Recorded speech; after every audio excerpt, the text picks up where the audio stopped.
Matataas na kalibre ng baril ng NPA ang nadiskubre ng militar sa Labo, Camarines Norte. At mula sa Bicol, si Nomer Corporal sa detalye.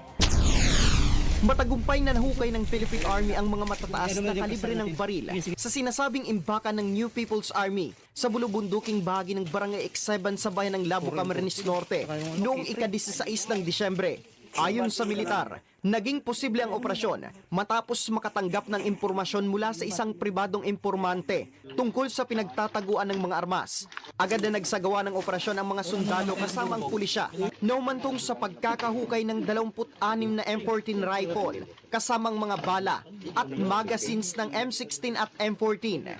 Ayon kay 9th Infantry Division spokesperson Major Frank Roldan, resulta ito ng mas pinatinding operasyon kontra terorismo at ng aktibong kooperasyon ng mga mamamayan. The successful recovery of arms cache containing 26 high-powered firearms among 42nd Infantry Battalion, 16 Infantry Battalion, and PNP and other law enforcement agencies. Ayon pa kay Roldan, ang nasabing operasyon ay patunay na humihina na ang kakayahan ng mga rebeldeng grupo dahil sa dumarami ng sumusuko at muling nagbabalik loob sa gobyerno. Patunay din po ito na napakakunti na lang ng miyembro ng New People's Army dito sa ating nasasakupan dahil sa sunod-sunod na pagkakaengkwentro, yung pag-surrender, yung iba po ay naglalaylo o di kaya naman ay naaaresto.